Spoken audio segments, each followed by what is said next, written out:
Assalamualaikum warahmatullahi wabarakatuh. Apa kabar teman-teman semua? Senang sekali kita bisa berjumpa kembali dalam materi pendidikan agama Islam dan budi pekerti. Untuk materi kali ini kita akan membahas tentang bagaimana mencerminkan orang yang mengimani qada dan qadar. Untuk itu mari kita simak materinya berikut ini. Materi ini merupakan materi terakhir dari pembahasan tentang iman qada dan qadar.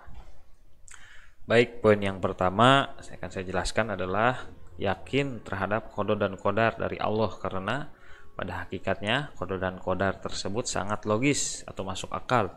Apabila kita sulit memahaminya, hal tersebut berarti bahwa kita sendiri belum memiliki pemahaman secara menyeluruh mengenai hal tersebut.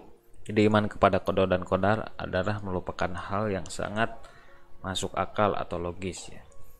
Ketika kita dilahirkan sebagai orang Sunda atau orang Jakarta, orang Palembang, maka itu sudah ketentuan dari Allah Subhanahu wa taala.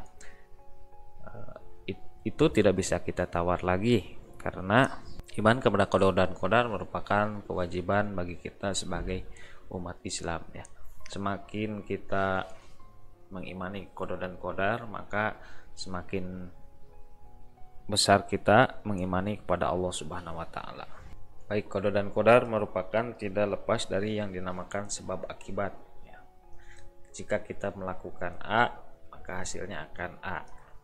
Jika seseorang ingin menjadi seorang dokter, maka dia harus menempuh jalan-jalan kemana dia harus menjadi dokter.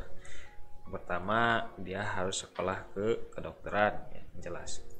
Selanjutnya dia harus belajar tentang ilmu-ilmu kedokteran.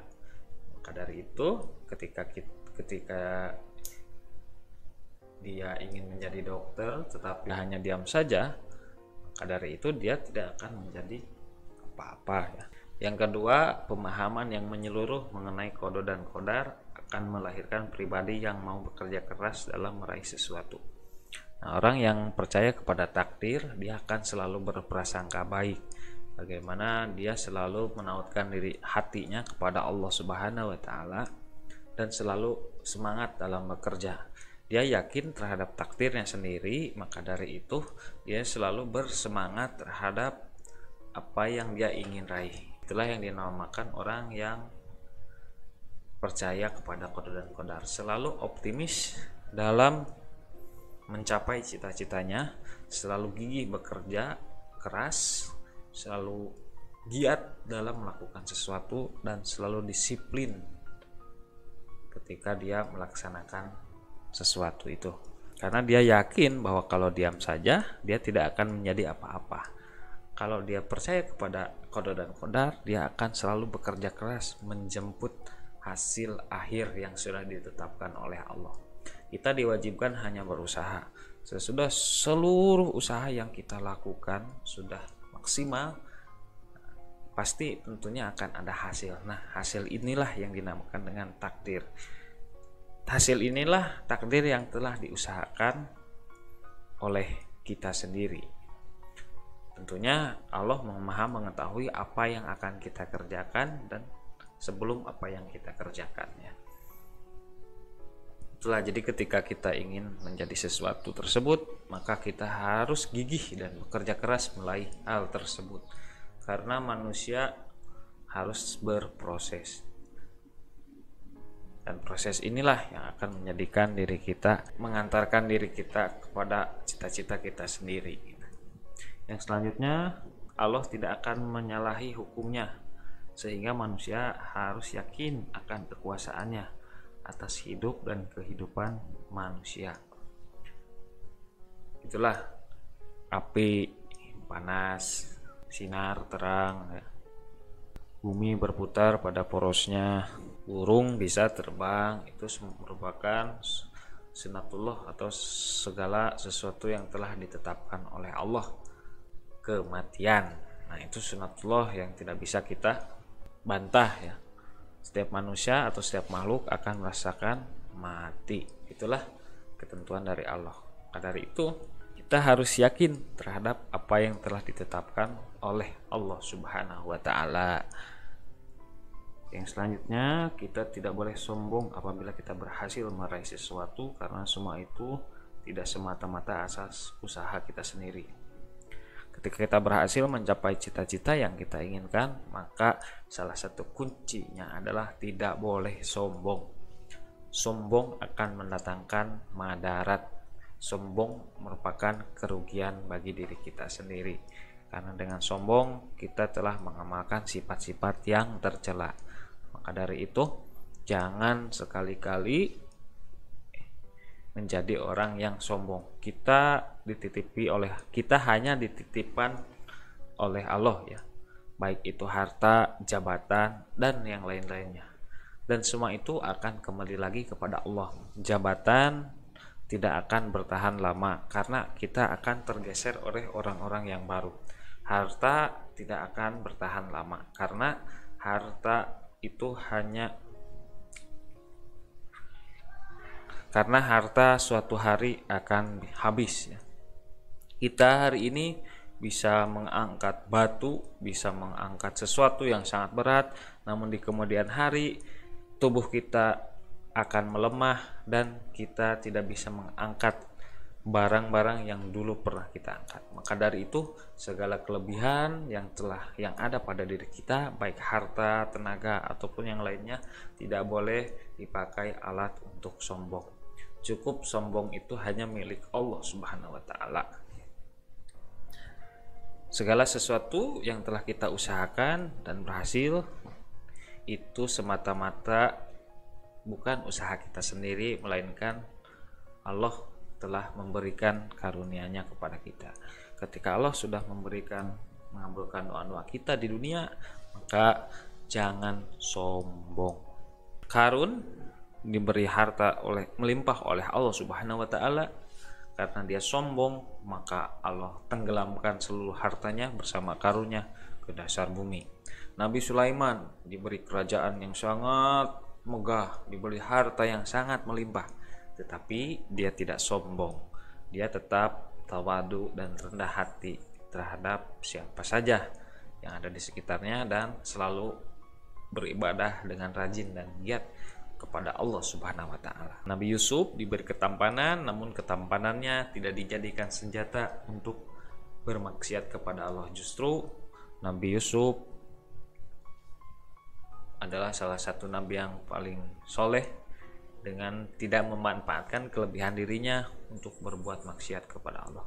Dan banyak kisah-kisah lain lagi yang bisa kita tiru dengan kelebihan seseorang yang tidak menjadikan ia sombong. Selanjutnya, mampu menyusun strategi khususnya dalam hal pekerjaan sehingga hasilnya efektif dan efisien. Ketika kita mengerjakan sesuatu, tentunya perlu perencanaan yang sangat matang. Tanpa perencanaan yang sangat matang, tentunya hasilnya pun nanti tidak akan sesuai yang kita inginkan. Maka dari itu, sebagai kita yang mengimani tentang takdir, maka harus direncanakan terlebih dahulu ketika kita akan melakukan sesuatu. Contohnya, saya 5 tahun lagi ingin melaksanakan ibadah haji. Tentunya untuk berangkat ibadah haji memerlukan banyak biaya. Nah, dari situlah kita harus bisa menabung. Nah, per bulannya mau berapa? Nanti sampai 5 tahun umpamanya terkumpul uang sesuai yang diharapkan dan berangkat. Tidak langsung kita tergesa-gesa melakukan sesuatu atau melakukan pekerjaan, kita bisa merencanakannya terlebih dahulu agar kerja kita terarah dan sesuai dengan apa yang kita cita-citakan. Yang selanjutnya, bersyukur apabila memperoleh rezeki apapun bentuknya dan senantiasa bersabar apabila mendapat ujian atau musibah. Rezeki tidak hanya berbentuk uang semata ya. Rezeki Allah yang diturunkan kepada kita ternyata sangat banyak. Selain harta, kesehatan pun adalah rezeki yang sangat besar bagi diri kita. Bisa melihat sampai hari ini merupakan rezeki yang sangat besar bagi diri kita. masih bisa makan, berjalan, dan berinteraksi dengan orang lain pun itu adalah rezeki yang sangat besar bagi diri kita.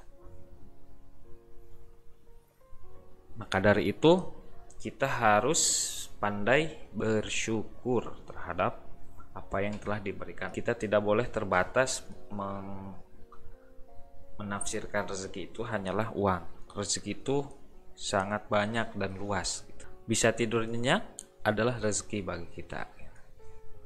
Bisa memiliki hati yang tenang walaupun kita serba kekurangan harta, itu adalah rezeki yang sangat besar dari Allah Subhanahu wa taala. Karena itu perbanyak bersyukur. Perbanyak membaca alhamdulillah minimal.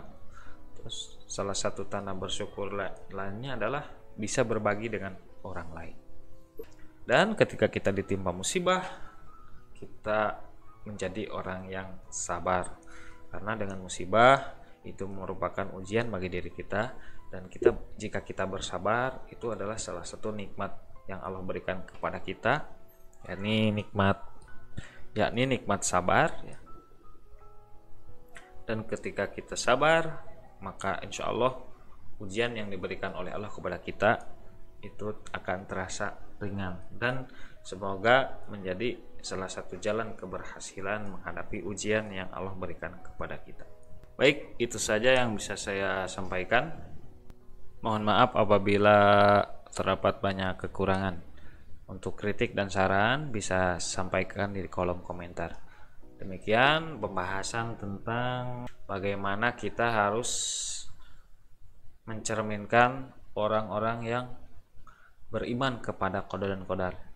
Minimal kita setiap hari memiliki rasa optimis dalam diri kita dalam menjalani hidup dan menggapai cita-cita yang kita inginkan. Assalamualaikum warahmatullahi wabarakatuh.